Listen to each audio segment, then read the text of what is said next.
We are live. Good afternoon and good evening to everybody.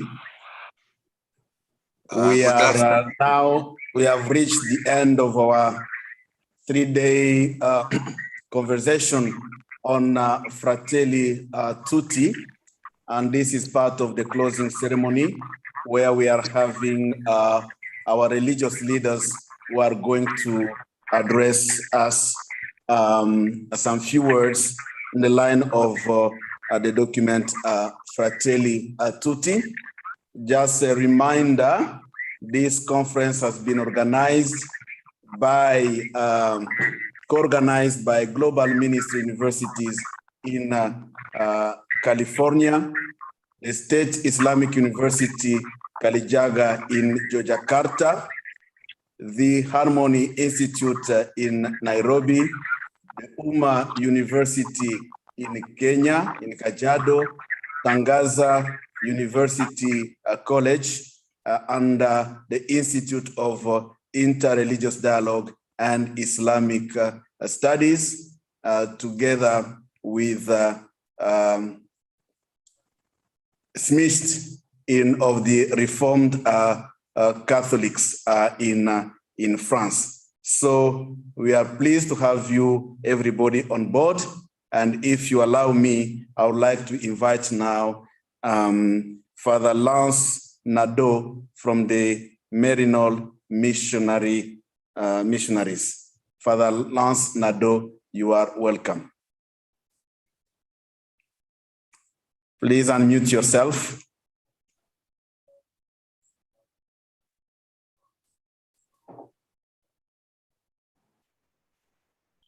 Thank you very much. Lance Nadeau. Hello, can you hear me? Yes, we can hear you. Very good. Thank you, Father, and greetings from Maryknoll, New York in the United States. I'm very pleased to join with other members of the Maryknoll family, with the Maryknoll Office of Global Concerns, and with Tangaza University College's Institute for Interreligious Dialogue and Islamic Studies. The Maryknoll Fathers and Brothers have had a long relationship with Tangaza. Many of our members have been faculty members at Tangaza. Our seminarians study there. We had the Maryknoll Institute of African Studies at Tangaza, and I myself have been a student at Tangaza. I've lived in Kenya for about 22 years. Before that, I was in Tanzania, and I lived in Egypt as well. So again, greetings to all of you, and I'm very honored to be with you today.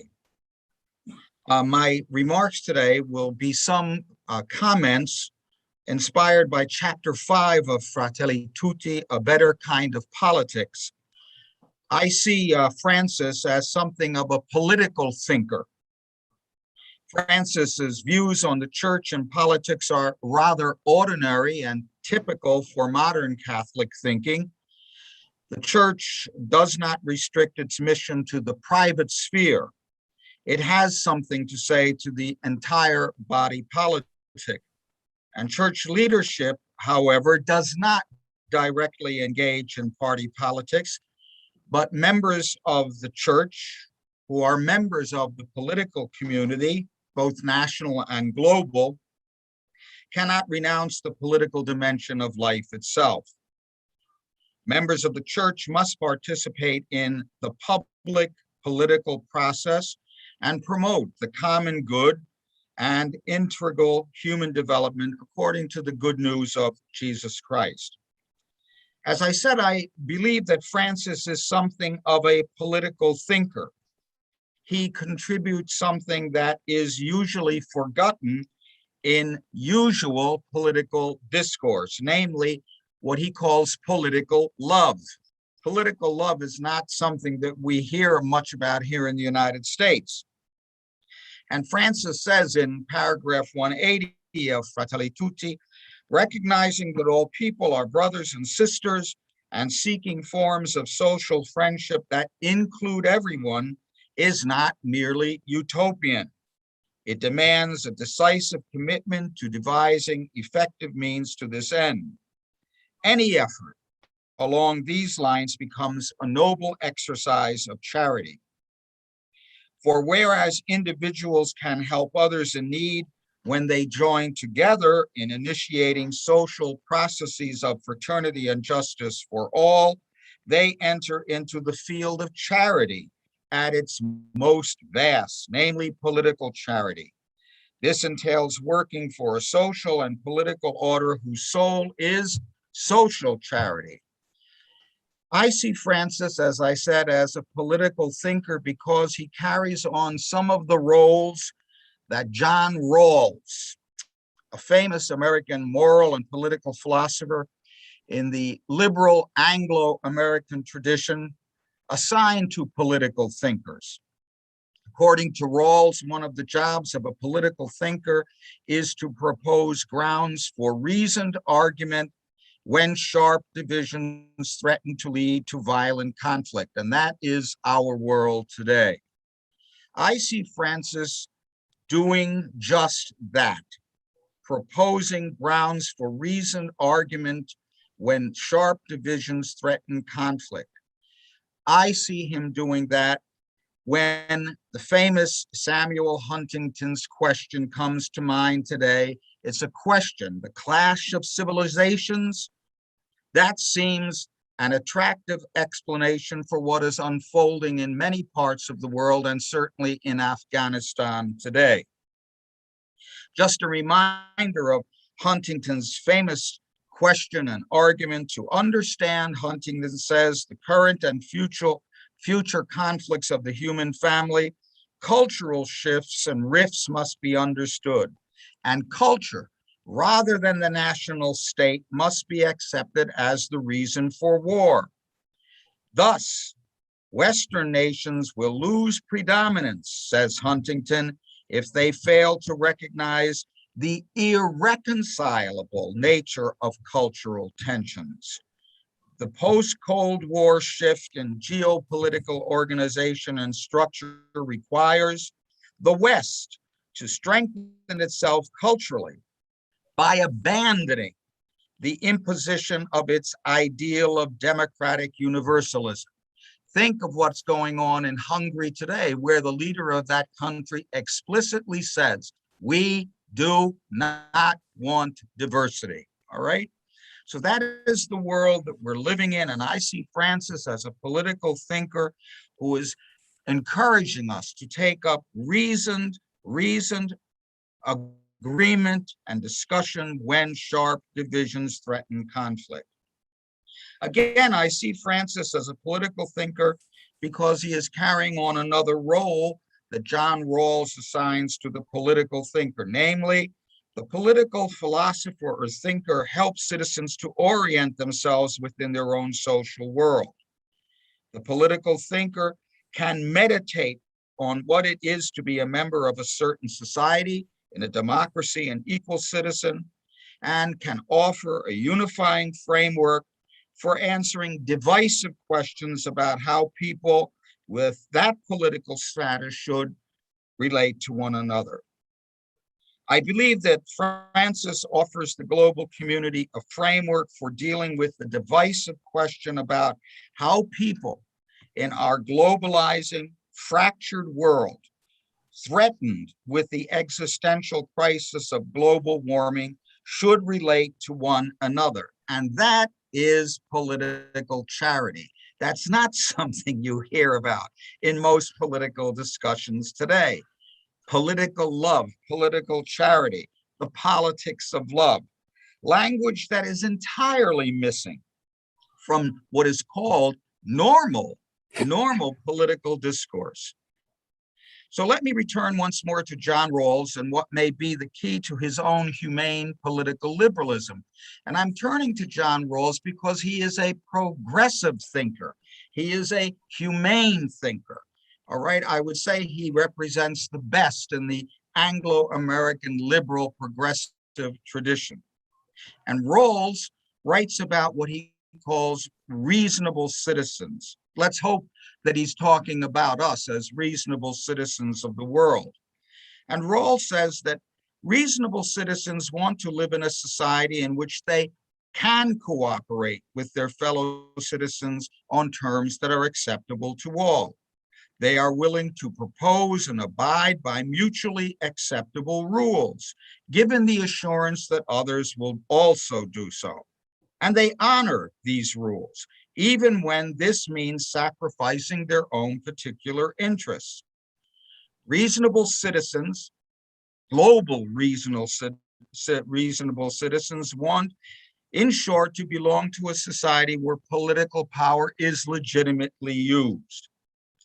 According to Rawls, each reasonable citizen has his own views about God, life, right, wrong, good, and bad. Yet because reasonable citizens are reasonable, they are unwilling to impose their own worldview or religious beliefs on others who are also willing to search for mutually agreeable rules in a global society. Though each citizen may believe that he knows the truth about the best way to live, no reasonable citizen in the globe today is willing to force other reasonable citizens to live according to her or his beliefs, even if he believes in a belief system that is the majority view in a particular nation or country. One reason that reasonable citizens are so tolerant, Rawls says, is that they accept a certain explanation for the diversity of worldviews and religions. Reasonable citizens accept the burdens of judgment. The deepest questions of religion, philosophy, and morality are very, very difficult to think through. Even conscientious people will answer these questions in different ways because of their particular life experiences, for example, their upbringing or occupation. And reasonable citizens of the world understand that these deep issues are ones on which people of goodwill can disagree. And therefore, they are unwilling to impose their own worldviews on those who have reached conclusions different from their own. So what Rawls, this great American moral political thinker and the progressive liberal tradition of Anglo-American thought, what he seems to be saying is this: it is really hard to figure out life. We don't impose our views on one another, therefore.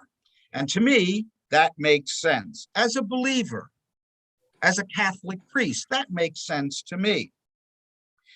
Rawls's views certainly promote the virtue of tolerance, but tolerance can be mere patience, resignation, and self-restraint.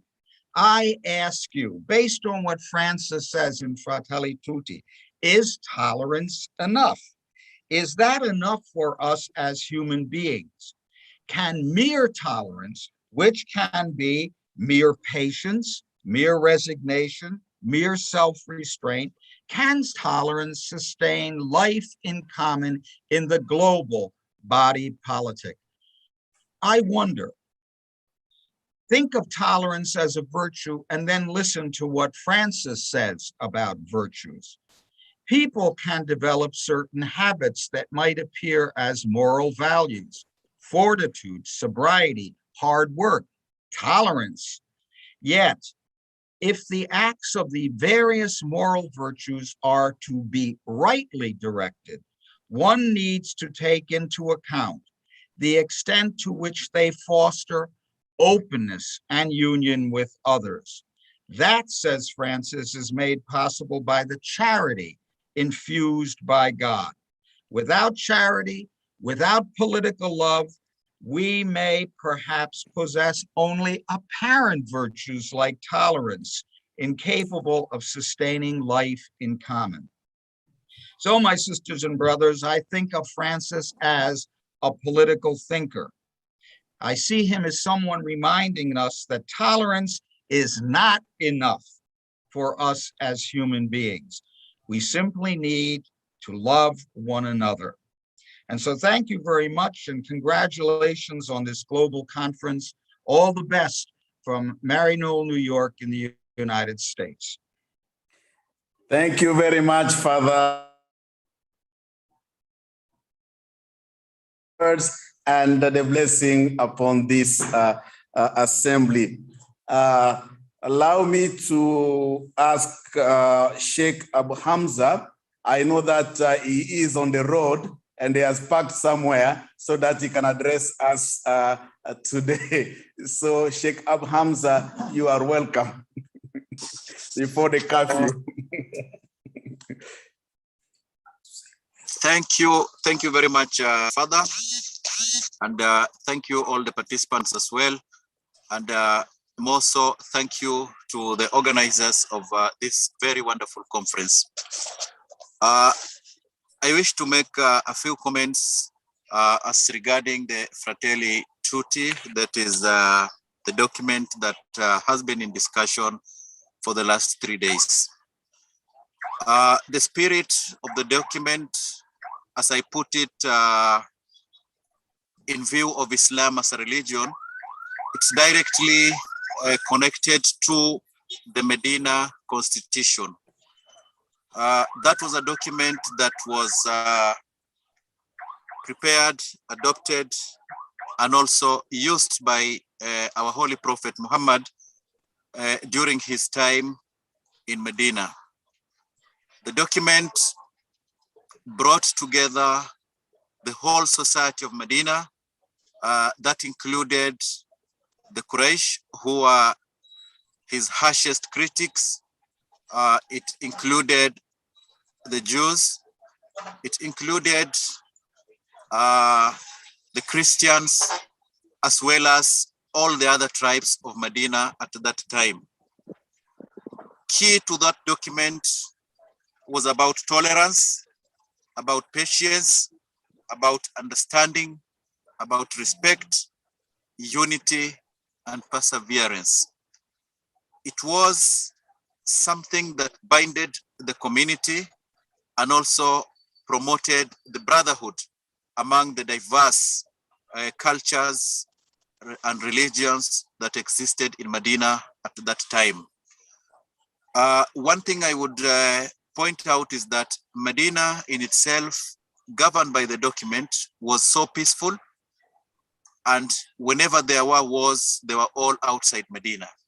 So I can say that connecting the document to what we are discussing here, Fratelli Tutti, and also the papal letter, the letter from Pope Francis, I think building bridges for human solidarity is something that we need, not in the past, but we need now, given the kind of society that we're living in at the moment. Worldwide, people are divided, either politically or culturally or ethnically, and the divisive seems to be growing wide, and the only hope for salvation will only come from the religious fraternity. We have with us as a religious fraternity a very rich history, and also we have within us powerful tools that has already been tested and that has already succeeded before, like what we're talking about, the St. Francis, what he did in Egypt. The spirit of building connections and also brotherhood in humanity. It is the spirit that we need to inculcate and also carrying forward. It is not an easy work, because we know world is full of politics, and politics dominate a lot in the world, but at the same time also religion. And for us, like religious leaders, when we show unity of purpose, especially in defeating the disunity and disharmony that we are seeing within our communities and our cultures and within our societies, I think it is very important for us that we take within us a framework that will help build and also foster relationship. For the spirit that we have already, the connections that we have already, we are already working from the universities, from the institutions, like IRDIS, for example, what they're doing with other institutions. I think this is a network that we need to build and also make it grow worldwide, so that we first as religious leaders can be seen to be fostering the harmony that is needed. Globally also, I would like to mention Afghanistan, since this is the current discussion that we have.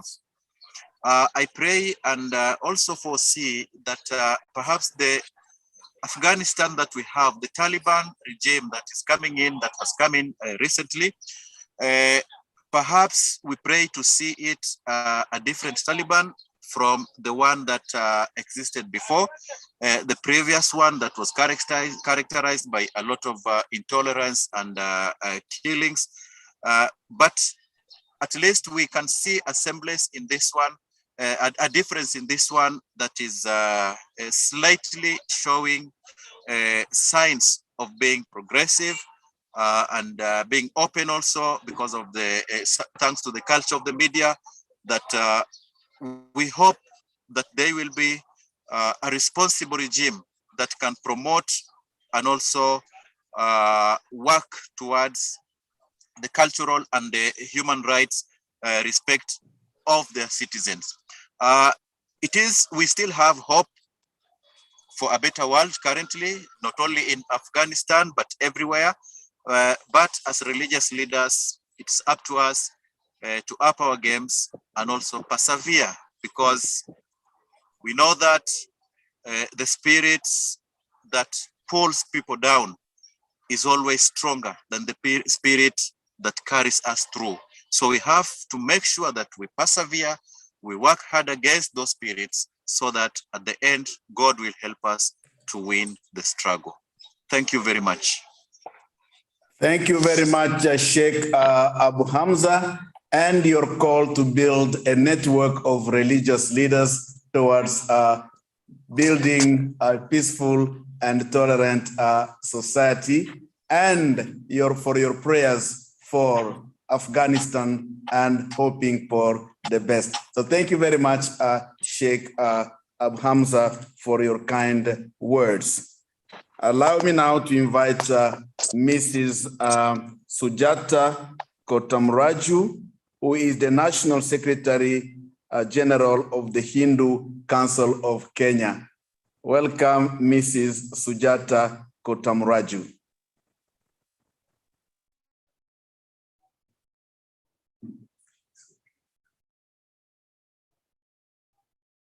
Yes, welcome, Mrs. Sujata. You can unmute yourself.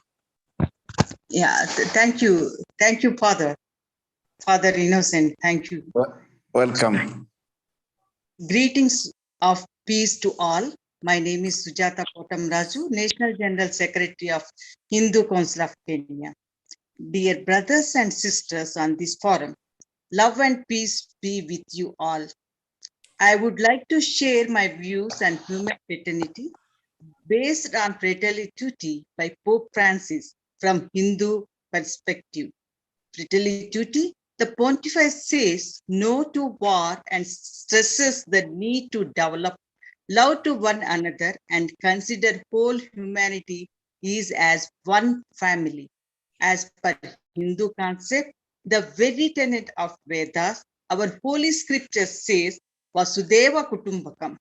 That means the human beings is the whole world is one family. Hinduism does not recognize human beings as mere material beings. Its understanding of human identity is more ethical, spiritual than material. That is why a sense of immortality and divinity is attributed to all human with this concept of the aberrations of human trafficking, selfishness, parity in men and women, organ trafficking, etc. has no place in our culture. Love builds bridges, and we were made for love, as mentioned in the second chapter in Fratelli Tutti. We believe love all, serve all, help ever, and hurt never. These are our tenets in Hindu concept. As in Rig Veda it is mentioned, let there be oneness in our resolutions, hearts and minds. Let the determination to live with the mutual cooperation to beform you all. Pope Francis, in his encyclical letters, stressed the spiritual stature of a person's life is measured by love, which always takes first place and leads us to seek better for the life of other, far from all selfishness. This is depicted in our sayings. Love as thought is truth.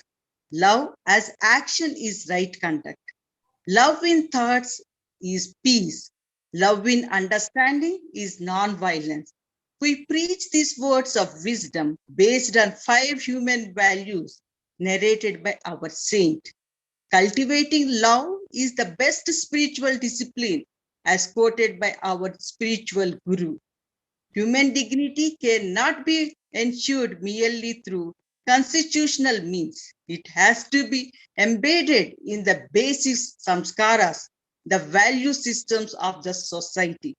The ancient Hindu sages have thus visualized the grand idea of oneness of Atman and Paramatman, the universal oneness of human beings based on Chetna, the collective consciousness.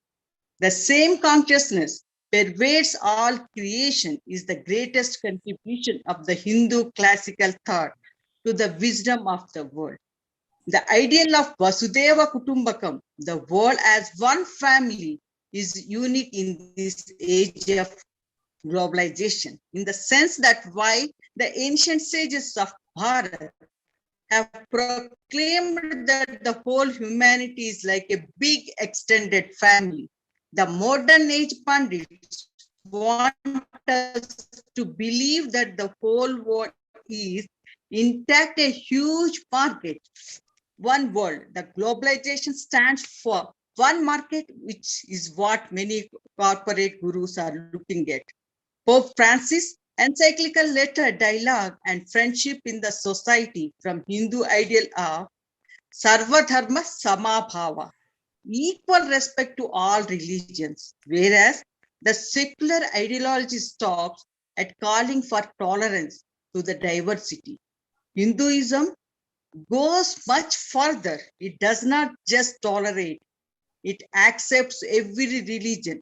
It transcends all barriers of religious bigotry and even celebrates the diversity. Pope Francis, in his encyclical letter, said, the force of law is required, not a law of force by United Nations.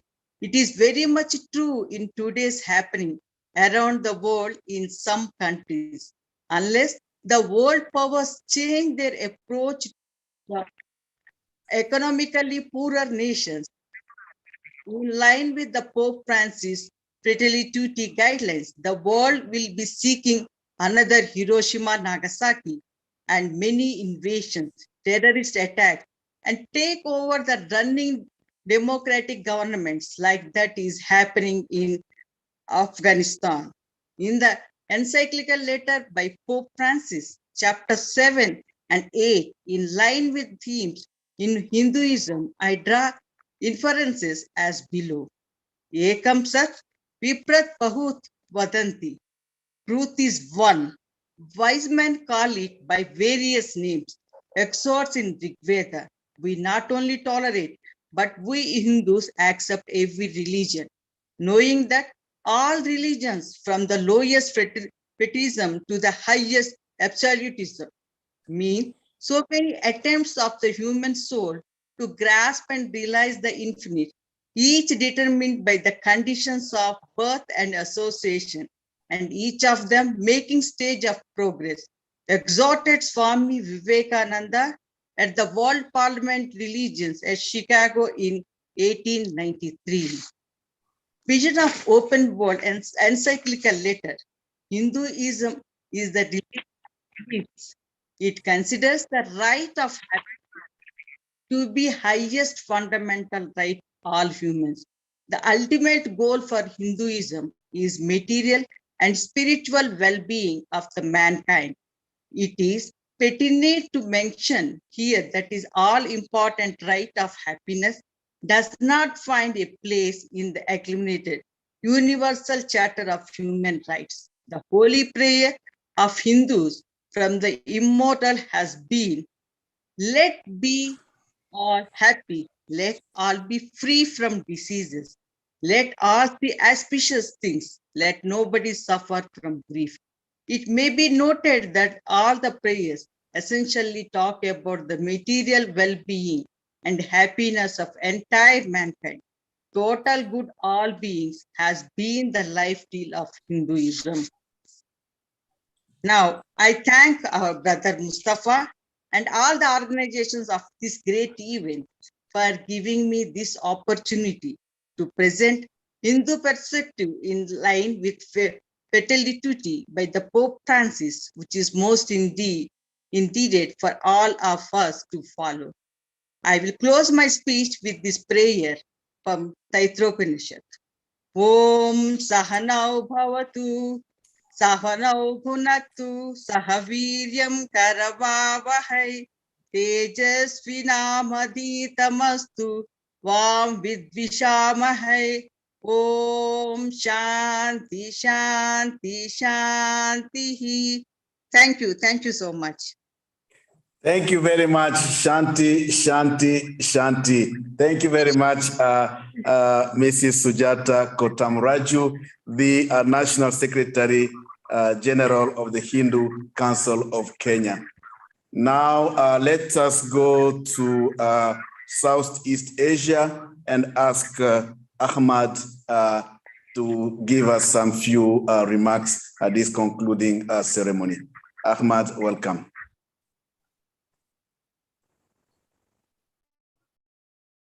Unmute yourself.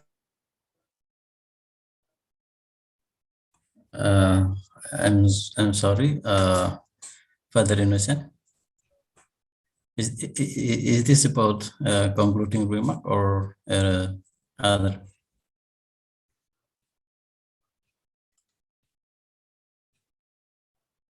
Is my voice clear? Father Innocent? It's your concluding remarks, please. Okay, maybe Ms. Swin can help me. Some problem with Ahmad. Are we together, Ahmad?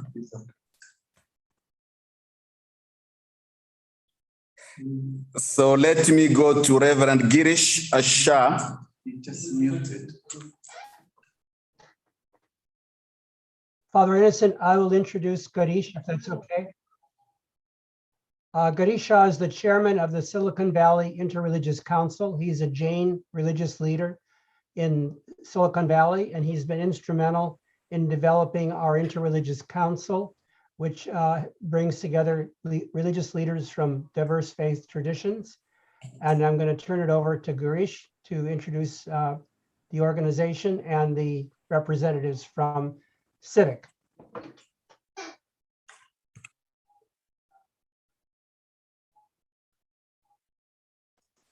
Good morning, Namaste and Jai Jinendra.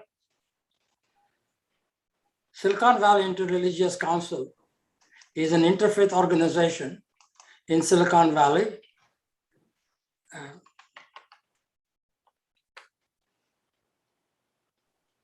Silicon Valley Interreligious Council builds interreligious harmony and understanding so as to promote a just and compassionate society in Silicon Valley. Our reach is Silicon Valley, which is Santa Clara County.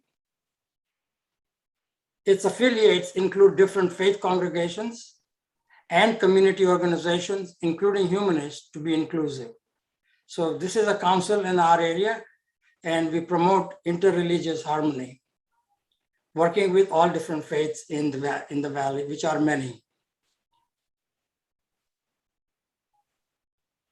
I will do is, I have got five people besides myself to make 5-minute statements. And the five of them are Rabbi Elisei Vasalamo from Judaism, Bob Henderson from Baha'i, Reverend Joy Allen Lipsky from Universalism and Kriya Yoga, Unitarian Universalism and Kriya Yoga, Sulochana Lula from Hinduism, and finally, Deacon Steve Herrera, of course, Roman Catholic, and myself. So I will first introduce Eliseva and then have her give her view, and then I will introduce each one by one. Rabbi Eliseva is a San Francisco native and is honored to serve congregations where she finds creating and growing community to be rich and exciting. Personal collections mean a lot to her, and she hopes she has helped guide her flocks into deeper spiritual, intellectual, and joyful engagement with Judaism. She has extensive teaching experience with Bat and Bar Mitzvah students, a strong proponent of peace through understanding. She currently sits on the Silicon Valley Interreligious Council Board and participates in an ongoing interfaith Palestine and Israel discussion groups. Very few days go by without creating textile art. The most important people in her life are her daughter, Amalia, and her mother, and a large fluffy dog, Lila. With that, I request Rabbi to give us her perspective from Judaism point of view. Thank you so much, Girish. And thank you to everyone who has brought us here to share. Shalom Aleichem. May peace be upon you.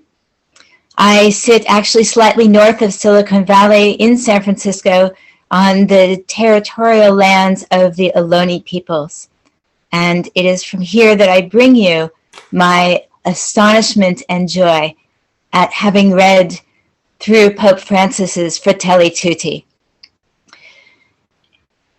I really felt as if I was in the presence of my spiritual brother, and to see the vast reach of his thought was so heartening. To know that we are coming together from a sense of the political, from a sense of the personal, from a sense of the communal, to create true spiritual and societal unity. It is wonderful to know that we are here together doing this work. You know, in the Jewish tradition, we are getting to Rosh Hashanah, which is the new year, and we celebrate the creation of the world. And the creation of the world happened through separation.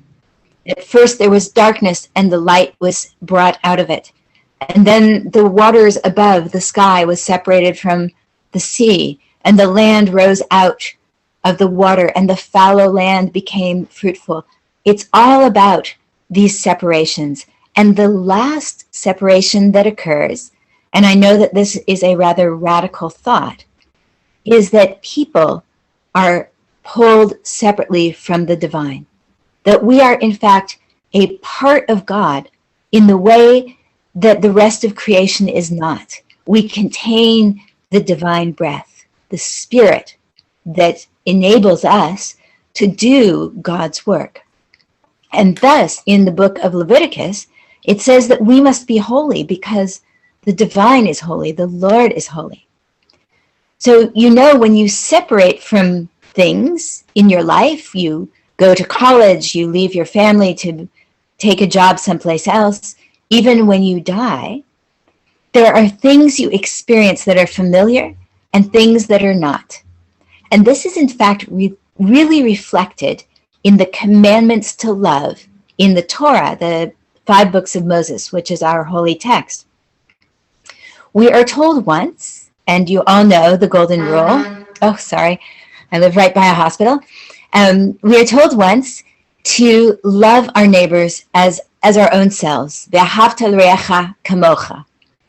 And we are told twice to love the stranger who resides with us as ourselves. This notion that it is easier to love the people we are familiar with than the people who are separated from us.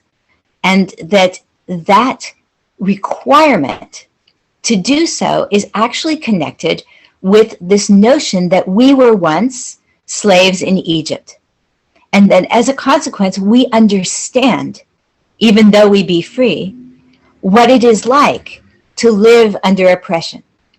And Pope Francis says this is so, he says it so beautifully. He says, only a gaze transformed by charity, right, which I would translate as tzedakah, as righteousness, can enable the dignity of others to be recognized. That we, because we have been through hard things, and who among us has not had hardship in their lives, it is because of that that we can take upon ourselves the charity to look at others and to acknowledge and value the dignity of others as we wished to have our dignity also acknowledged.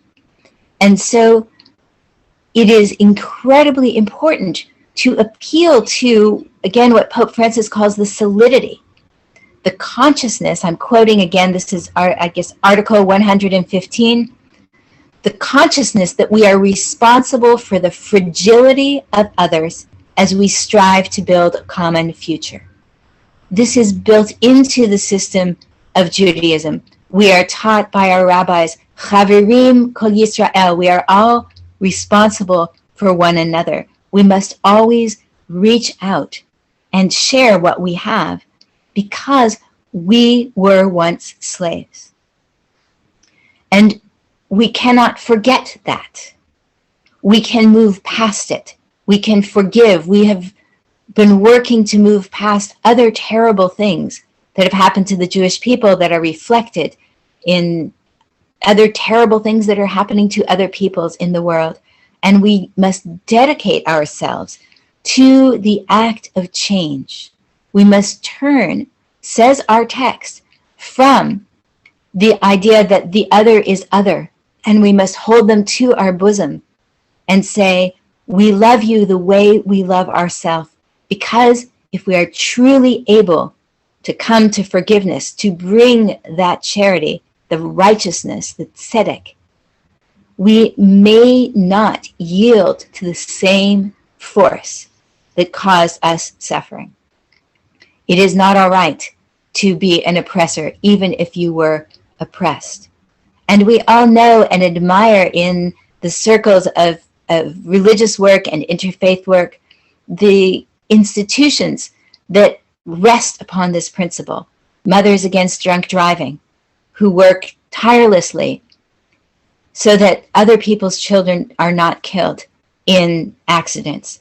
The Parents Circle Families, a group of bereaved Israeli and Palestinians, families whose children have been killed, who come together and support reconciliation. The list can go on.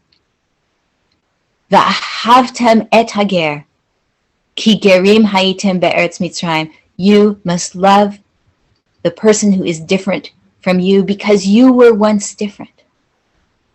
This is a human experience that is reflected in our holy text. And on some level, what this means is that we must stay here. Right? Remember I said we were separated from the divine during creation.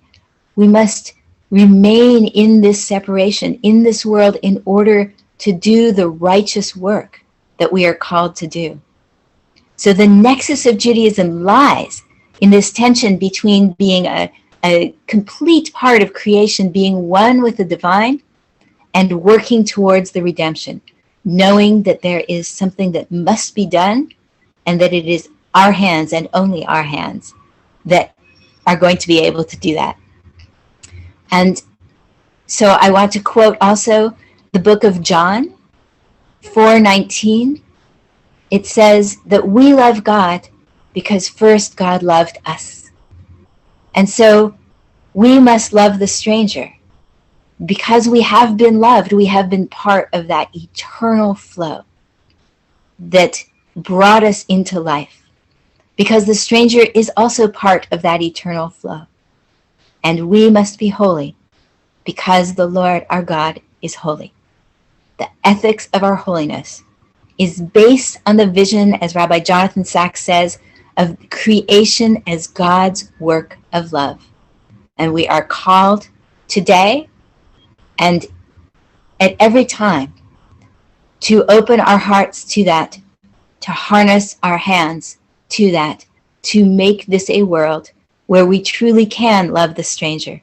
And so the stranger moves from that category into the category of neighbor and it becomes an opportunity to open our hearts in love and in joy. In today's reading from the Haftarah, the divine says, I will always love you. And so we can say too, we will always love the world. We will always work for such righteousness as Pope Francis envisions for us. And I stand today in thankfulness and in gratitude for his words and for his inspiration as we move together towards making this truly a Gan Eden, a garden of peace. Alechem Shalom. May you be blessed in this holy day. I will now introduce our second board member, Bob Henderson. He is a Baha'i faith. Bob Henderson holds a degree in psychology. He recently retired from law enforcement after 26 years of service. He is a member of Baha'i faith and is currently serving as the chairman of local Spiritual Assembly of Baha'i in San Jose. Bob is passionate advocate for social justice and often speaks to diverse groups of people on a variety of different subjects related to advancing the central spiritual principle of Baha'i faith. He lives in San Jose with his wife and his 3 adult-aged children. I now request him to say his statement for 5 minutes. Thank you, Garish, and thank you to all the organizers for the global conference, LA Tutti, meaning we are all brothers and sisters, and this is best summed up in the Baha'i faith with its central principle of the oneness of humanity, meaning that with all of our diversity, we are one family. So with the short amount of time I have, I would like to focus on the 8th chapter, which is the last chapter, given the title, Religions at the Service of Fraternity in Our World. In this chapter, Pope Francis outlines the goal of dialogue among all religions when he references the words of the Bishop of India, quote, the goal of dialogue is to establish friendship, peace, harmony, and to share a spiritual and moral values and experiences in a spirit of truth and love. Pope Francis clearly expresses conviction that religions must never incite war, hateful attitudes, hostility, extremism, nor must they incite violence or the shedding of blood, but rather religions must promote peace, justice, and fraternity. He then cites from St. John Paul II, encyclical letter dated 1 May 1991, where he writes, if there is no transcendent truth and obedience to which man achieves his full identity, then there is no sure principle for guaranteeing just relations between people. Their self-interest as a class, group, or nation would inevitably set them in opposition to one another. If one does not, then the force of power takes over. Then each person tends to make full use of the means at his disposal in order to impose his own interests or his own opinion with no regard for the right of others. Now, the basic content of that quotation powerfully connects to a paragraph in a peace statement written in 1985 by the main administrative body of the Baha'i faith called the Universal House of Justice, when they describe that religion is indispensable to social order, which has repeatedly been demonstrated by its direct effect on laws and morality. They state, quote, the teaching that we should treat others as we ourselves would like to be treated, an ethic variously repeated in all the great religions, is summed up in the moral attitude, the peace-inducing aspect, extending through these religions, irrespective of their place or time of origin. It also signifies an aspect of unity, which is their essential virtue, a virtue mankind in its disjointed view of history has failed to appreciate, end quote. It continues by stating, religion is a social force, which Baha'u'llah states, which is the founder of the Baha'i faith, that religion is the greatest of all means for the establishment of order in the world and the peaceful contentment of all that dwell therein. Referring to the eclipse or corruption of religion, he wrote, should the lamp of religion be obscured, chaos and confusion will ensue, and the lights of fairness, of justice, of tranquility and peace will cease to shine. In an enumeration of such consequences, the Baha'i writings point out that the perversion of human nature, the degradation of human conduct, the corruption and dissolution of human institutions reveal themselves under such circumstances in their worst and most revolting aspects, Human character is debased. Confidence is shaken. The nerves of discipline are relaxed. The voice of human conscience is stilled. The sense of decency and shame is obscured. Conceptions of duty, of solidarity, of reciprocity, and loyalty are distorted. And the very feeling of peacefulness, of joy and hope is gradually extinguished, end quote. So it is certainly true that humanity as a whole has become spiritually disoriented and has fallen prey to its own vices that feed off a materialistic conception of life. So what is the solution? In paragraph 280, Pope Francis writes in his writings, at the same time, quote, at the same time, we ask God to strengthen unity within the church, a unity enriched by differences, reconciled by the working of the Spirit. For in one Spirit, we are all baptized into one body, in which each member has his or her contribution to make. As St. Augustine said, the ear sees through the eye, and the eye hears through the ear, end quote. Answers then to our social ills lie in the word unity. So in the Baha'i Faith, the founder offered these powerful words in regards to unity as an essential force capable of establishing peace in the world. Quote, the well-being of mankind, its peace and security are unattainable unless and until its unity is firmly established, end quote. In other words, there is a prerequisite to peace, which requires that we first establish common bonds of unity, such as the recognition that there is only one God, and that all the major religions around the world derive inspiration from that one source that we call God. That all human beings are essentially one, that men and women are equal, that science and religion are in harmony, that justice and love should be the ruling principles in society. In other words, just as war, poverty, and destruction of the natural environment are outcomes of disunity, the outcome of establishing bonds of unity would be peace and security for all, including peace and security for our natural environment. As Pope Francis reiterates in his encyclical, we have to begin to see others as human beings of one family and as one God, as many have become apathetic to the suffering of others.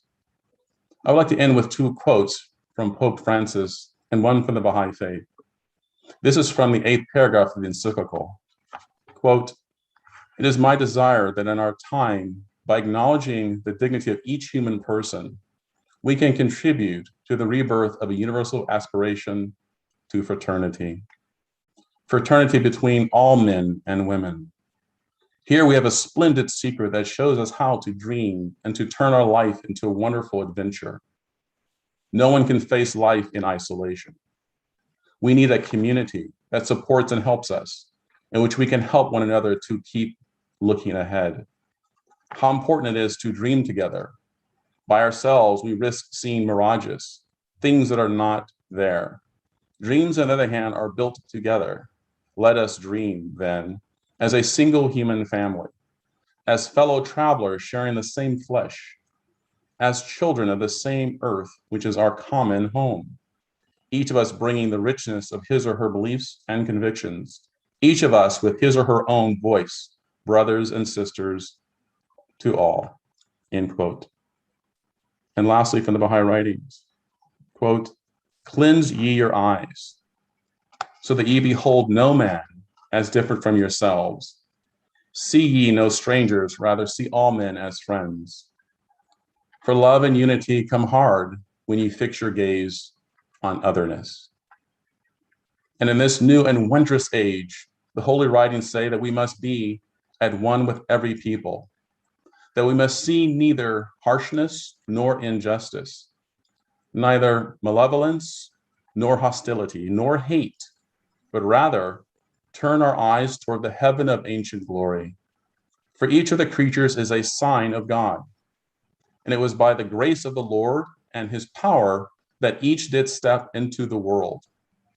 Therefore, they are not strangers, but family, not aliens, but friends. Thank you. Thank you, Bob. I'm going to introduce our next speaker. That's Reverend Joy Allen Lispy. Reverend Joy Allen Lakshmi Lispi is an interfaith community minister with Center for Spiritual Enlightenment and commissioned community minister of the First Unitarian Church of San Jose.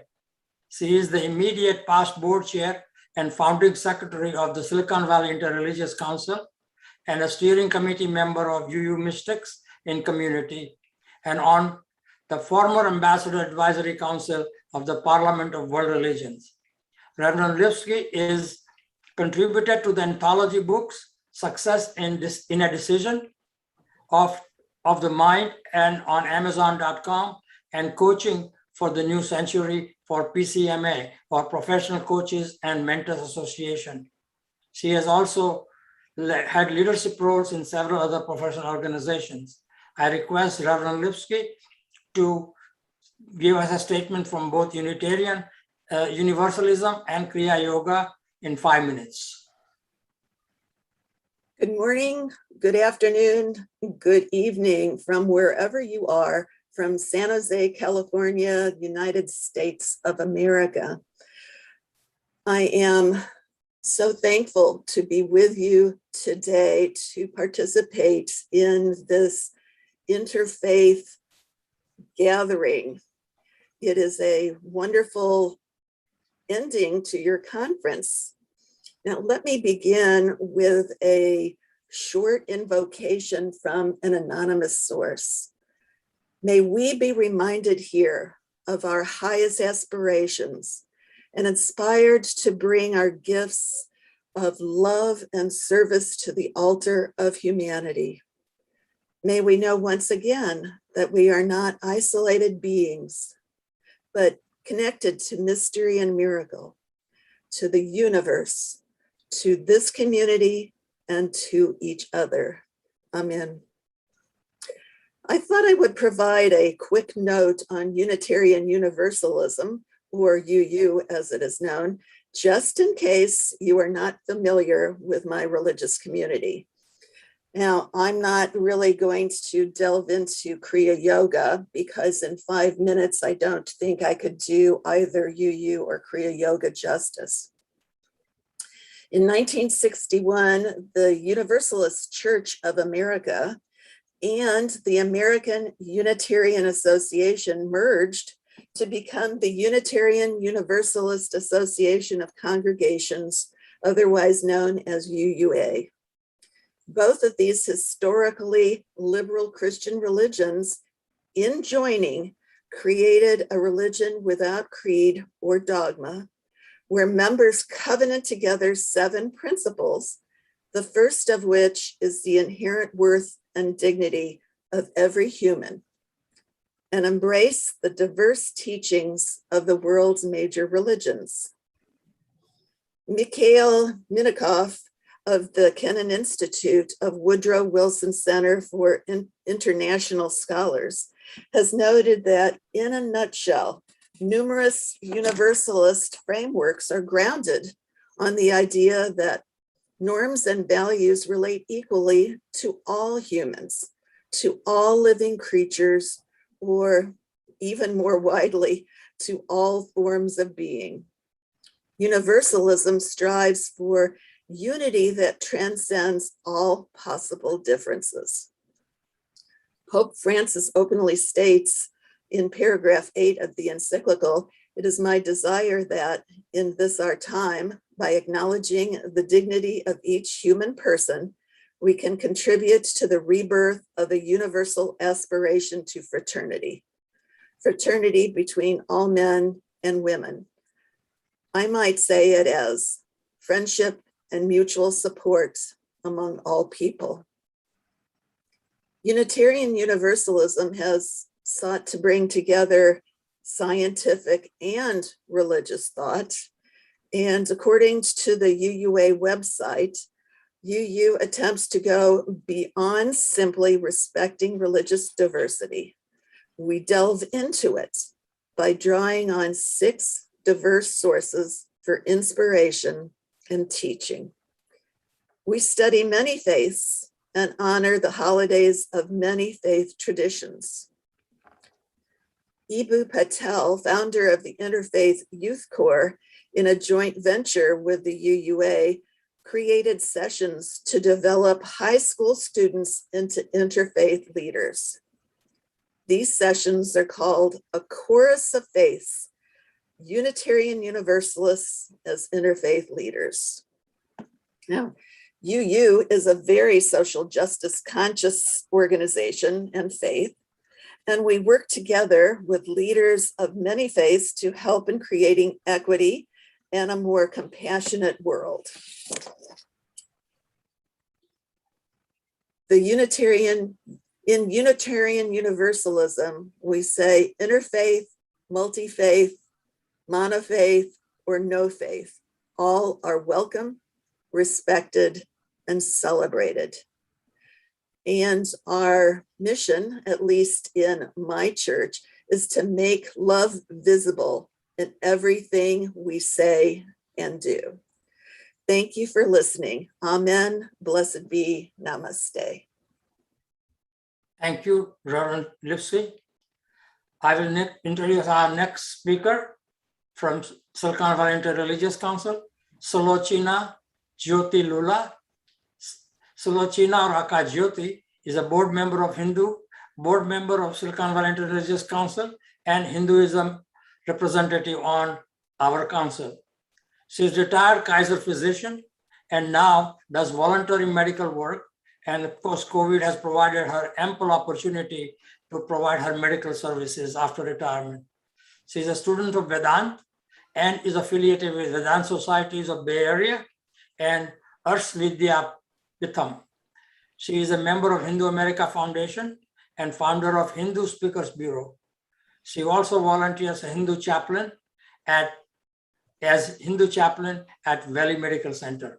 I request Sulochana to give her statement on Hinduism for 5 minutes.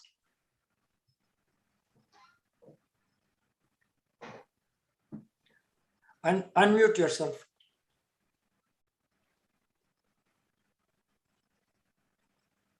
Namaste, dear brothers and sisters from all different faiths. Namaste means your divinity and my divinity are one. And this is what we are seeing in this forum. The basic concepts of divinity from every religion leads to the sameness, to oneness. And you know, we think we are smart as human beings. But look at the COVID virus. It's turned out to be even smarter than human beings. It doesn't discriminate a person's race, religion, caste, country. To the COVID virus, we are all one. We have to learn from this one unicellular organism about the universalism, about the oneness that exists in the human spirit. The learning is there all around us in nature. We human things, we are so smart that we can outcast nature, which is the driving force for humanity. So I'm going to give some basic tenets of Hinduism. In 1893, at the Parliament of World's Religions in Chicago, that was also September 11th, believe it or not, September 11th, 9/11 in 1893. Swami Vivekananda was the first Hindu monk who came to the United States. And he said, I'm proud to tell you about a religion which has taught us tolerance. We go beyond tolerance and accept all religions as true. India has accepted people of all religions. I have personally experienced a few of them myself. I was born in Pakistan, raised in South India, attended a Catholic school, and now work in the United States, trying to get a credential as a chaplain.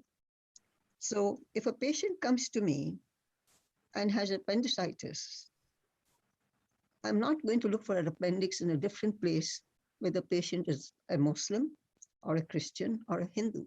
It's always going to be in the right lower quadrant of his abdomen. So I see the oneness.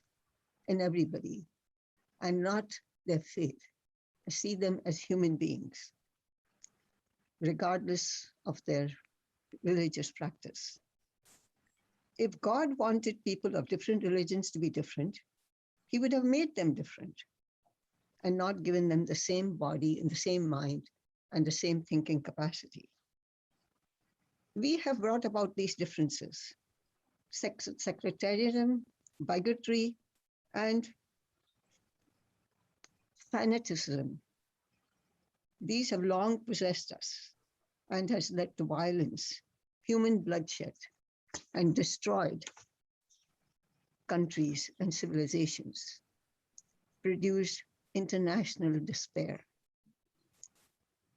I hope with these kind of conversations that we are having here, there may be the death of all fanaticism and a presentation that all of us will recognize that we are working towards the same goal. Let me give you all a few of our basic Hindu beliefs. I'll not go through the whole list because that will become a big epic, but just a few basic Hindu beliefs. Hindus believe in one all-pervasive supreme being who is both immanent and transcendental, both a creator and an unmanifest reality. Hindus believe that all souls are evolving towards union with God and will ultimately find moksha or liberation, spiritual knowledge, and a relief from the cycle of birth and death. Not a single person will be left behind or deprived of this destiny. Hindus believe in karma, the law of cause and effect, by which each individual creates his own destiny in his thoughts, words, and deeds. Hindus believe that divine beings exist in unseen worlds and that the temple worship, rituals, sacraments, as well as personal devotions create a communion with these devas and gods. Hindus believe that a spiritually awakened master or a guru or a teacher is essential to know some of these transcendental absolute truths and help us in our good conduct, purification, self-inquiry, and meditation. Hindus believe that all life is sacred and to be loved and revered, and therefore we practice ahimsa or non-violence, which was made popular by Gandhiji. Hindus believe that no particular religion is the only way to salvation above all others, but all roads, all genuine religious paths are facets of God's pure love and light, deserving tolerance and understanding. So I'll just end with a simple prayer which says, Sarve bhavantu sukhinaha, Sarve santu niramaya, Sarve bhadrani pashyantu, Mam kaschat dukkha bhag bhavet. Om Shanti, Shanti, Shanti. It's translated as, may everybody be happy, may everyone be healthy, may everyone see nothing but good, may no one suffer. Lord, please give peace to my mind and peace to the world, peace to society, and peace in nature. Peace to all of you. Thank you. Namaste. Thank you, Jyotiji. Before I go to our next speaker, which is the Catholic Deacon Steve Herrera, I'm going to go ahead and make my statement based on my faith, Jainism, so that you have some understanding of perspective from Jain perspective. Good morning, Namaste, and Jai Jinendra. I'm a Jain lay leader, board chairman of Jain Temple here in Silicon Valley. As we know, Jainism is an ancient faith from India, with historians accepted historicity of 9th century BC, although it is much older than that. We do not believe in God the Creator, but believe in self-effort for our progress towards ultimate liberation. So we have a different approach that, and I will come to that a little bit later. But as I read the Pope Francis encyclical, which I read last night, I felt it is calling not just those of the Catholic faith, but all people of all over the world to stand in solidarity that results from the respectful dialogue to build a better community for all people. As I read various chapters, it echoed many of my own faith principles. Let me expand on that. One of our mantra is Parasparo Pagraho Jivana, meaning souls and living beings render service to each other. This implies interdependence of all life because we are providing support and service to each other. And we talk about not only support to each other, but also interdependence on habitat, our environment around you. The interdependence should promote friendliness, because the friends, we do not expect anything from friends, which implies equality of all. Jainism teaches that every soul and sentient being is potentially divine and can achieve godliness or be godlike in infinite knowledge and vigor. Encyclical links, interfaith dialogue, and social teachings. I address two of the Jain tenets that relate to this. The first tenet is non-absolutism, or anekantvad as we call it. And that is a multiplicity of viewpoints, which promotes respectful dialogue and thoughts. I call it a, quote, non-violence of thought and speech. That's what the principle of anekantvad is. You can extend the non-violence as your thought and your speech. This requires one to listen carefully, as the statement may be true from a certain point of view. So you have to look at every point of view before you make judgment. And our anekantvad makes sure that we do not judge just based on our own thinking. Our other tenet is non-possessiveness, or aparigraha, which teaches us to limit desires and not be attached to material things or emotionally attached. This then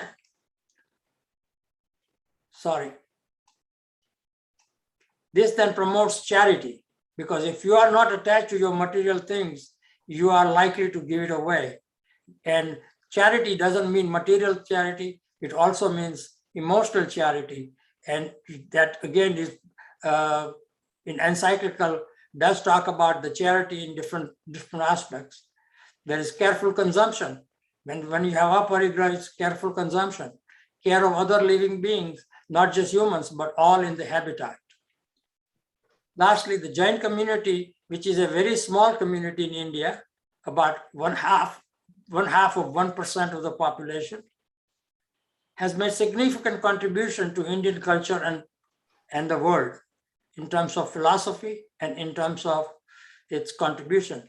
Our principle of ahimsa, or non-violence, and Anekan was the inspiration for the Mahatma Gandhi in his movement for non-violent movement, which is now spread all over the world.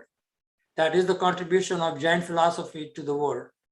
Jain community is share of charity in India, taxes, industrial development, etc., is far bigger than its half of 1% population.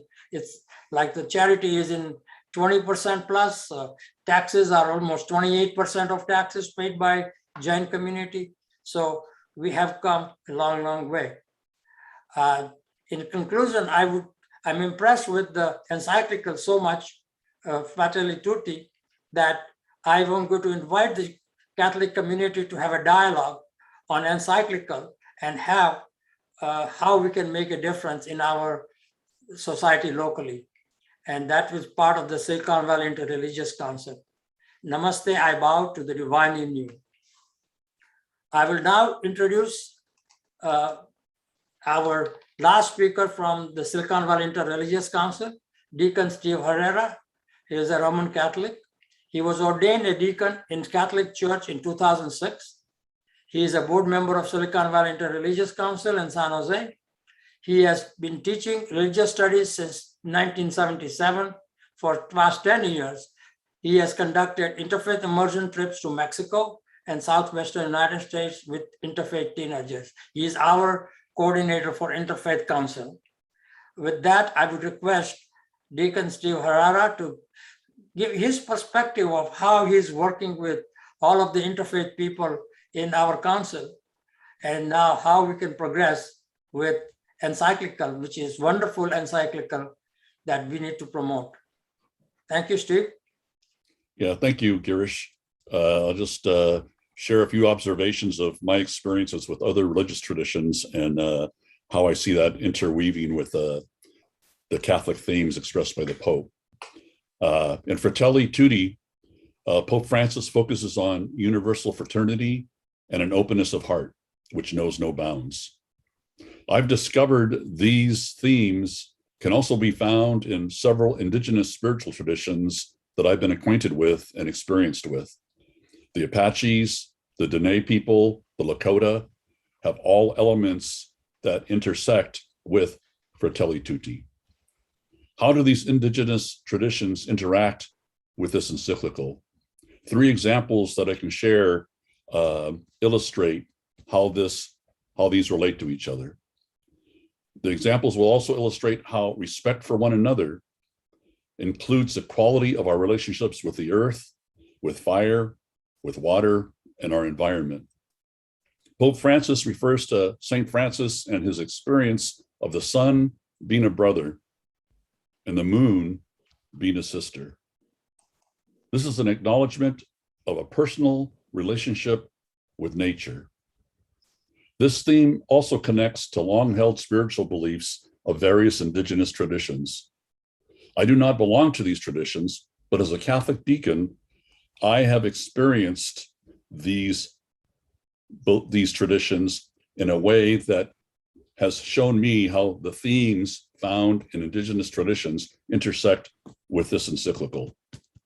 I've taken many young people, teenagers from different faiths, to experience these spiritual elements and to actually witness how all the themes in many indigenous traditions can overlap with various faiths.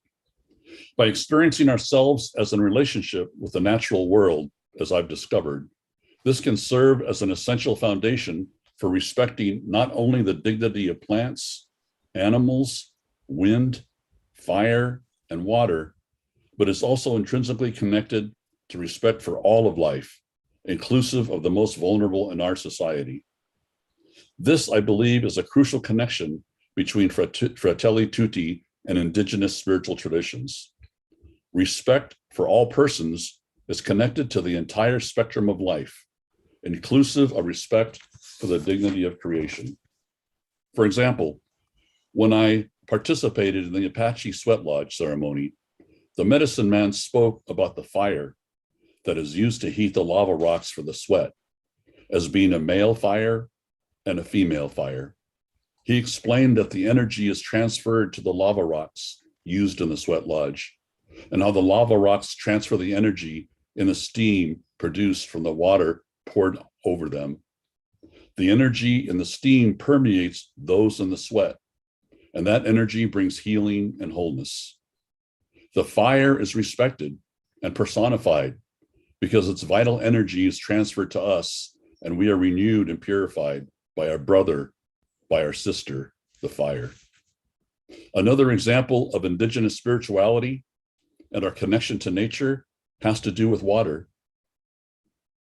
My friend Pat, also known as Woman Stands Shining, had a water spring pop up in her backyard. The water possibly threatened to flood her house, but she wasn't sure what direction the water would go. So she spoke to the water, and she prayed about where the water might want to go. And rather than plugging it up or directing it to where she wanted the water to flow, she respected it and worked with nature's course instead of dominating it. And the water eventually, on its own, flowed around the house. One last example of relating to nature and respecting our relationship with it was when a medicine woman on the Apache reservation explained how she gathered sage to make some smudge sticks used to bless and purify places. She drove along a road on the reservation and found a spot where sage was growing. She got out of her car and walked over to where the sage was. And rather than immediately picking the sage, she knelt down and acknowledged the sage's existence and asked its permission to pick some of it. Only then did she bend down and pick only the amount of sage that she needed. These examples, I believe, illustrate a respect for the natural world and how they uphold the dignity of creation. This overlaps with the themes of Fratelli Tutti and serve as the foundation not only for respecting Mother Earth, but also respecting our relationships with one another, regardless of our race, our gender identification, our economic status, or religion. In my experience, I, as a Catholic, have much in common with our indigenous brothers and sisters, a respect for all of creation, and an acknowledgement of the sacredness of all our relationships with the earth and with one another. This is the root of fraternity and human friendship. The earth, the wind, the fire, the plants, the animals, those people who are most in need, and all humanity, all of us are brothers and sisters. What will be the quality of our relationship? It's not so much whether we're in relationship with nature and each other. It's more a matter of what will that relationship look like? And I, as a Catholic, am grateful for the opportunity to experience indigenous religious traditions and to share and learn from other traditions. I look at myself as a missionary, not a missionary to convert, but a missionary to be converted. So I understand what indigenous people's experiences are and what every other religious tradition is. That's called reverse missionary work. That's the kind of missionary I think all Catholics should be, to go and share in the faith that we find in all of creation. Thank you. Thank you, Steve.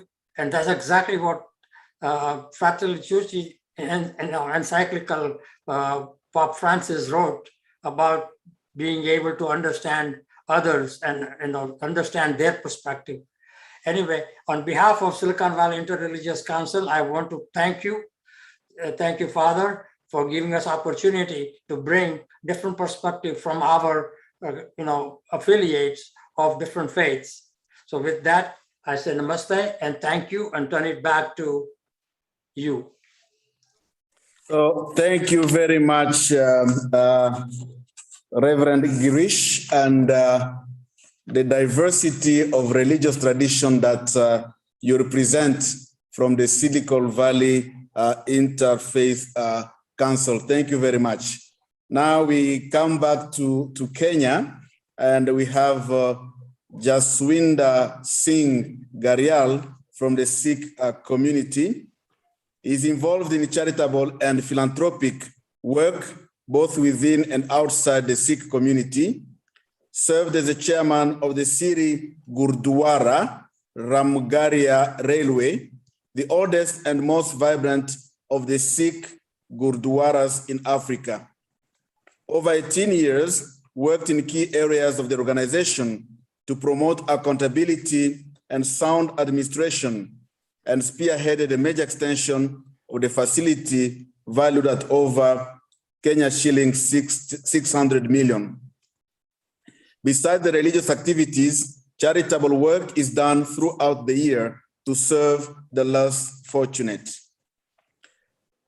Jaswinder Singh served as treasurer, assistant secretary, and region chairperson of the Sikh Council of Kenya, and was instrumental in several charity projects, including completion of a 96-bed accommodation block at Makindu Sikh Temple. Key member of organizing committee of national and international forums of Sikhs.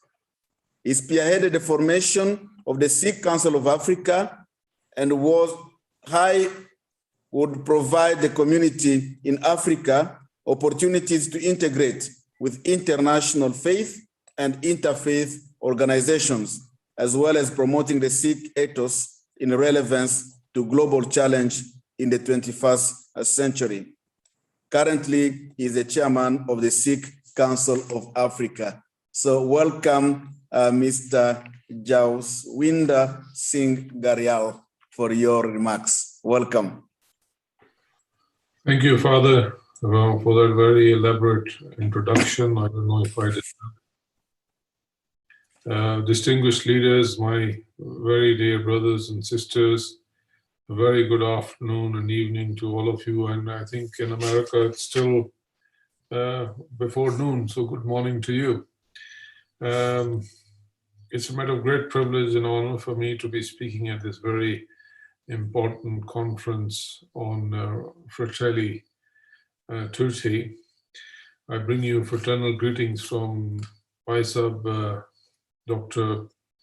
Bhai Mohinder Singh from Birmingham, who is our spiritual leader and my mentor.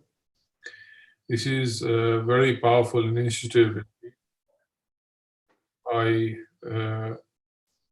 His Holiness Pope Francis in building bridges through his encyclical letter. I must congratulate the organizers from all over the world for their accomplishment.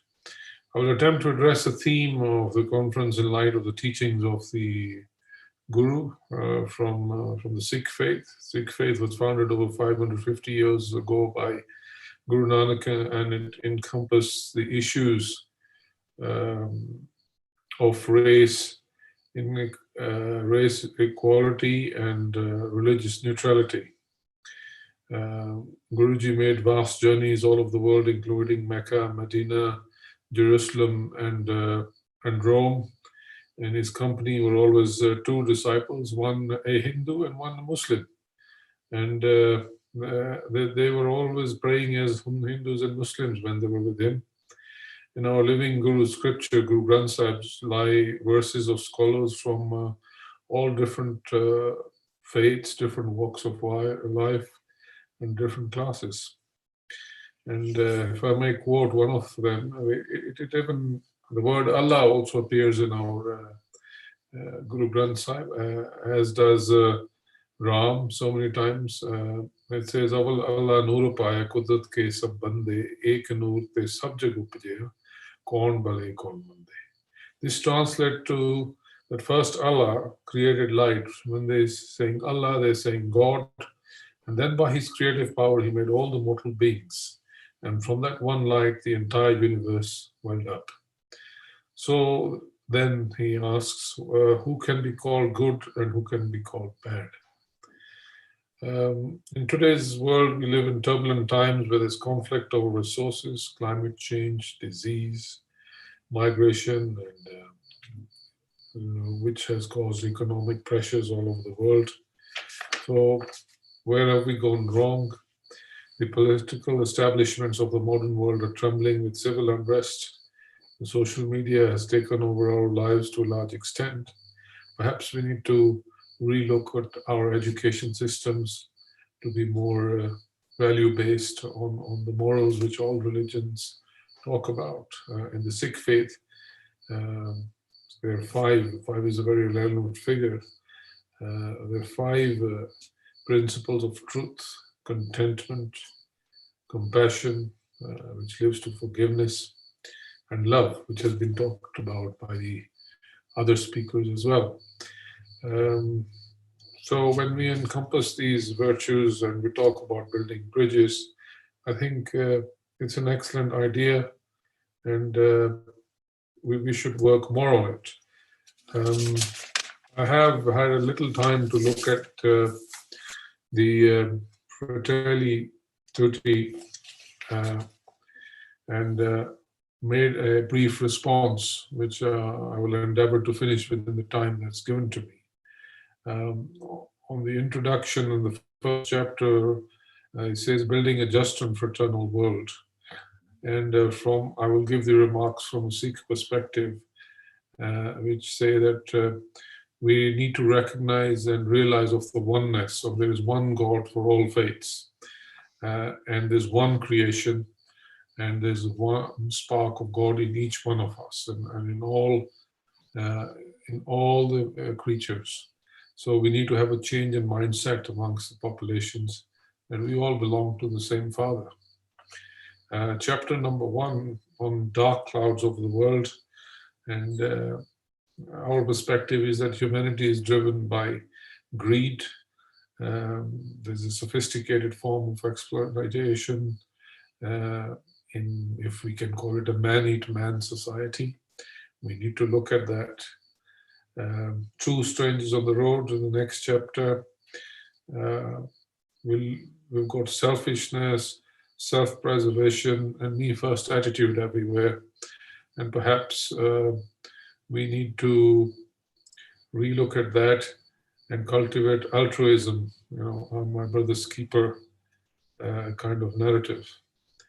We need to get everybody vaccinated, whether irrespective of their wealth or background, otherwise we will all perish.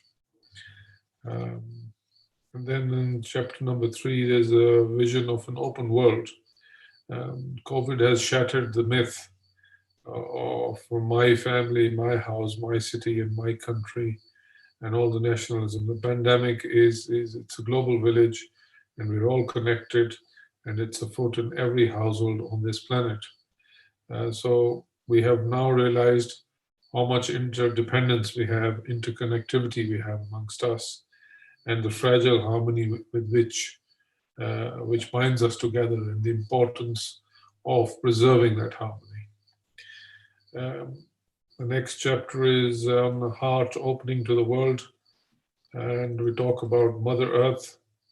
In our scripture, we say the air is the Guru, and water is our Father, and Mother Earth is sovereign to all of us. God gave the earth to each one of his creatures, and to all mankind, not just to the few who have become the custodians. So we need to look at God's plan for equitably distributing the resources, and which should be devoid of territorial selfishness and nationalism. Chapter 5 talks about better politics. We have a position without responsibility now, and positions without accountability, and that always spells disaster. Politics should be driven by conscience and morals, and by selfless service. And that goes back to my earlier point about having value-based education to the youth, and who will be the future politicians. Next chapter is about dialogue and friendship, and we need to look at mistrust and misunderstandings, which could be purely from ignorance and lack of dialogue. So more interfaith dialogue would perhaps reduce those misunderstandings. And renewed encounter. The cornerstone of happy coexistence is peace. A lot of the other speakers have spoken about peace. And peace first has to start within yourself, and then sharing peace with all. And peace again comes from that first virtue, which was truth, being a truthful living, being compassionate, and being forgiving and tolerant of others. And that's the only way to build bridges. So exercising those virtues and exercising humility and constraint, being calm and soft-spoken also is important. Renewed encounter, the cornerstone of happy coexistence. We've looked at that. For chapter 8 talks about just peaceful coexistence of all creations. And we feel that the salvation of mankind lies in just being good human beings, practicing good values and recognizing God in everyone. We're looking for God and we say we need to reach God, but our religion believes that God resides in each and every human. And when we look at somebody, we must remember that he or she is also creation of that supreme being. Religions are different and diverse. We need to recognize that. But ultimately, they're all trying to get to the same objective. So, like the speaker mentioned about culture, we need to look at the culture diversities and try and understand and accept those cultures in different countries and different populations. So this is our brief preliminary reaction to the Fratelli Tutti, which I think is a very good initiative. We sincerely pray to God and Waheguru and Allah that this project, as it were, takes off and there can be more dialogue and certainly if we pick up from this, we will be able to make this world a better place to live in. The governments they also need to be God-fearing, just like we as citizens are. And in conclusion, I congratulate the organizers for this excellent forum and wish you every success in building bridges for reconciliation. On behalf of the Sikh community, I pledge you our support wherever and whenever possible, and wish you all a peaceful, healthy and safe period ahead. Thank you. Thank you very much. It's Jaswinder Singh from the Sikh community for your kind words. We are almost towards the end. Let's go back to Indonesia. I see Ahmad, and then I don't know if it's Sulochina Tula is also from Indonesia. No. Has he already spoken? Yes. Okay, fine. So Ahmad, yeah. After Ahmad, we shall have 4 minutes interlude of music, and then I will give a summary of what we have done, and that will be the end of this conversation. So thank you very much. I welcome Ahmad. Thank you, Father Innocent. I'm not representing a religious leader from Indonesia because I'm only one of the organizing committee of this conference. So allow me to give a very, very short concluding remark. Good afternoon, ladies and gentlemen. Good evening in Indonesia. Assalamualaikum. I believe that during this 3 days conference, all of us has obtained fruitful discussion. The conference on Fratelli Tutti is really wonderful for me. We have learned a lot of from the global opening session delivered by the amazing keynote speakers.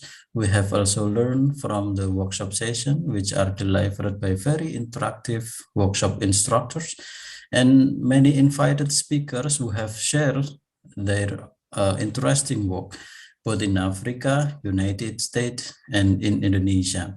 And tonight, we learned so much from many religious leaders' address. I will say you are all here sharing very insightful perception in each own faith. It is amazing.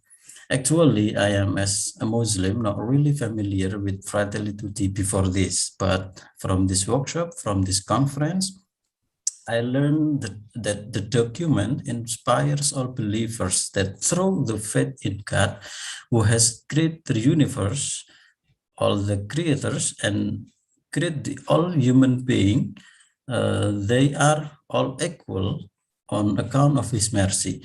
About this document, I remember that Pope Francis Together with Grand Imam Al-Azhar, Sheikh Ahmad At-Taib signed the document on human fraternity for world peace and living together and presented it to the world at the global conference in Abu Dhabi in February 2019. So by this document, all believers are called to express this human fraternity by safeguarding creation and the entire universe and supporting all persons, especially the poorest and those most in need. I will also quote one of the words from our speakers in the workshop this afternoon. The term solidarity is not only human solidarity, but it also includes solidarity between human and nature, between human and trees, between human and animals, between human and everything that exists on earth.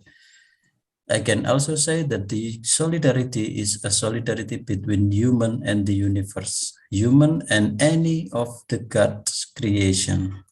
I will close my concluding remark with this. One of the biggest Islamic organization in Indonesia, namely Nahdlatul Ulama, has a common understanding about the term solidarity. It is ukhuwah Islamiyah, Islamic solidarity, solidarity between the Muslim. Ukhuwah Wataniyah, it is a national solidarity, the solidarity between one citizen to another citizen. And the most important and beyond all term of solidarity is Ukhuwah Insaniyah. This is a human solidarity. Thank you. So thank you very much, Ahmad.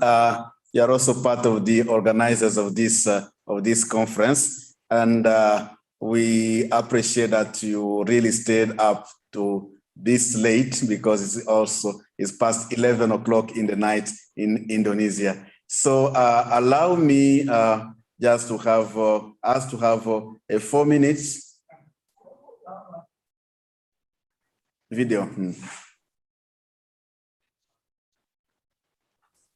Can I just say greetings, selamat malam, Pa Ahmad. I was in Indonesia for 9 years. Oh, in yes, Jakarta. selamat malam. In 70, selamat malam. Yeah, selamat Sorry, malam. I just had to give him my little bit of Indonesian that I knew. I remember now. Yeah.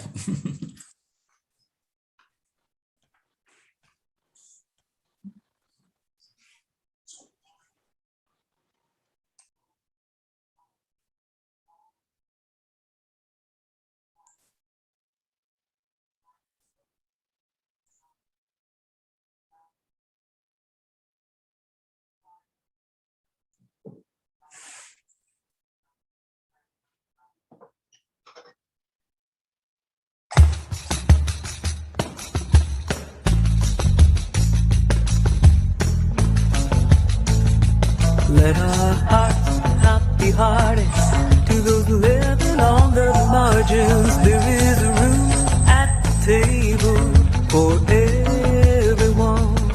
This is where it all begins. This is how we gather in. There is room at the table for everyone.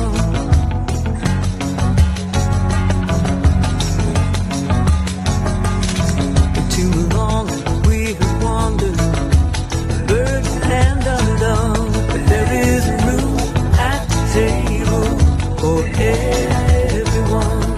Let us sing.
share. There is room at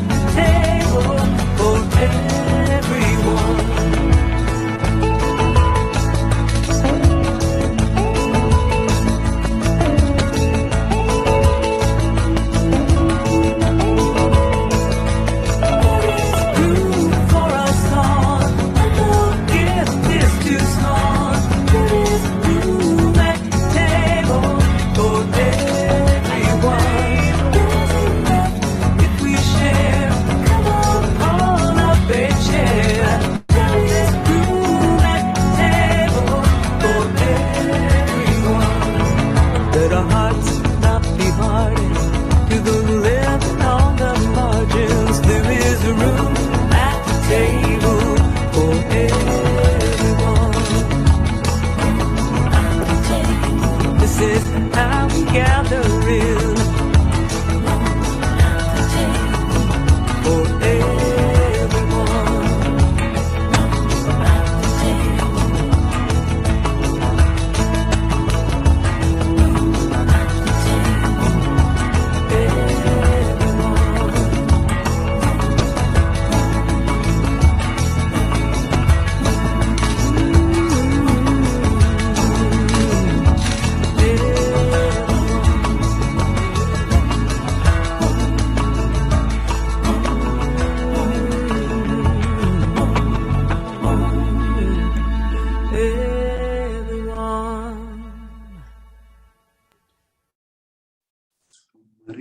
Fratelli Tutti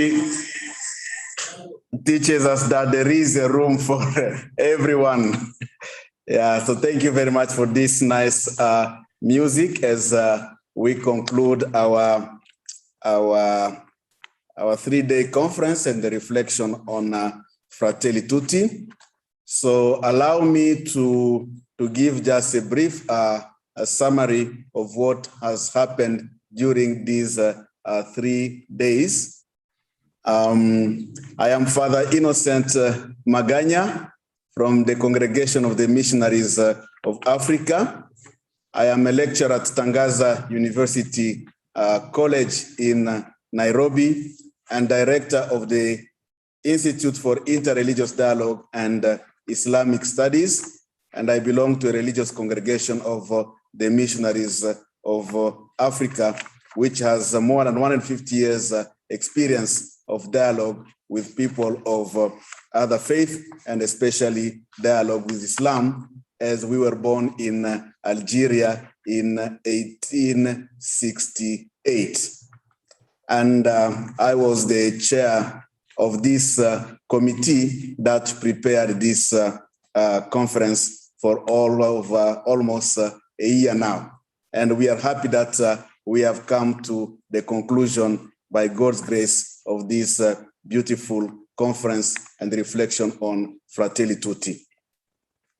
So the International Conference on Building Bridges for Human Solidarity in light of Pope Francis' encyclical letter Fratelli Tutti.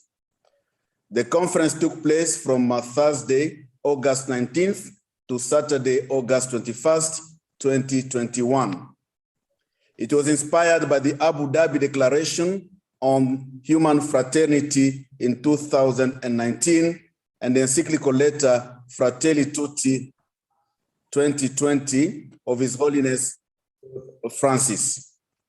This 3-day global event was co-organized by 6 institutions that are involved in inter-religious dialogue, both at the academic and grassroots levels.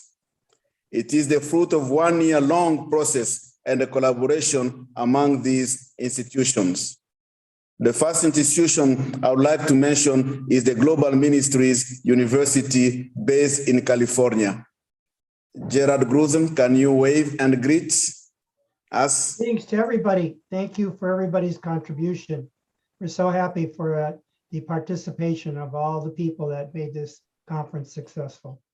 Thank you. The second is the State University Kalijaga, Jakarta in Indonesia. Ahmad. Thank you, everyone. Thank you for your participation. Maybe see you next year, maybe. Inshallah. Inshallah. Harmony Institute based in Kenya.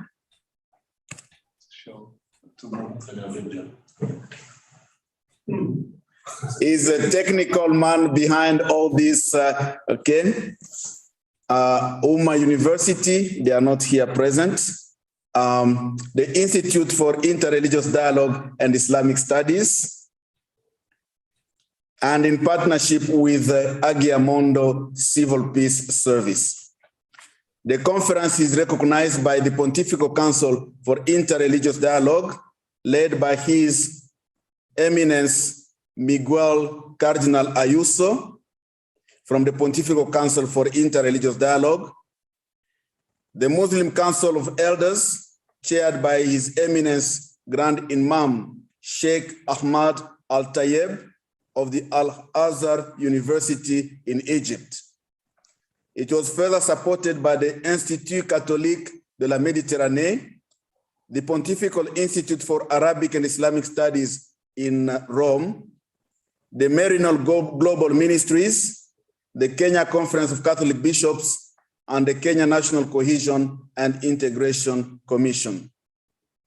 The conference was broadcast on YouTube with 16 webinars taking place across the world and comprising 3 main hubs covering Africa, that is IRDIS Tangaza in Nairobi, the Americas, that is the Global Ministry University, and Asia, the State University of Kalijaga, Yogyakarta, under the theme, Building Bridges for Human Solidarity. Various topics were discussed. These include Islamophobia and religious tolerance, path to interfaith understanding, collaboration among Christians and Muslims, climate crisis, cry of the earth, cries of the poor, science and religion, addressing structures of racism, contemporary political trends in Africa, human solidarity in the spirit of Fratelli Tutti, confronting religious extremism and violence, the role of the family in instilling open-mindedness and peace, and the impact of the coronavirus on health, inequality, and politics of the global community. Environment as connecting element between Laudato Si and Fratelli Tutti. Inclusivity of minorities and women. And lastly, maintaining human solidarity in the post-pandemic era. In total, over 3,000 participants followed the conference across the globe. The opening of the conference was conducted by 21 high-level officials. These include religious leaders, academics, members of the international organizations, and political leaders around the world. 84 presenters from over 30 different locations, and 13 religious leaders are present now as we conclude this conference. We cannot take for granted the participation and the contribution of all these, those who contributed to this conference, and we would like to thank you. We would like to thank all the organizers of this international conference, speakers, and dignitaries for their contributions to the success of this unique and global endeavor. A word of appreciation to all those following us on YouTube, interacting with us through the live chat and enriching the workshops with their questions and comments. Please share the message of global solidarity among your friends, because we cannot be saved alone. It is our intention to honor His Holiness Pope Francis and His Eminence Grand Imam Sheikh Ahmad Al-Tayeb for leading up to the path of human fraternity and global solidarity. As we are closing this conference, we wish each and every one of you blessings from the Almighty God, And we hope to meet you in other conferences of the same nature as we try to build a network of religious leaders towards human solidarity. Thank you very much for your participation and the blessings we have received from our religious leaders who are present with us now at the concluding of this conference on on Fratelli Tutti and global solidarity. Thank you very much, and we wish you peace and blessings from the Almighty God. Shanti, Shanti, Shanti, Namaste. May God bless all of us. Thank you.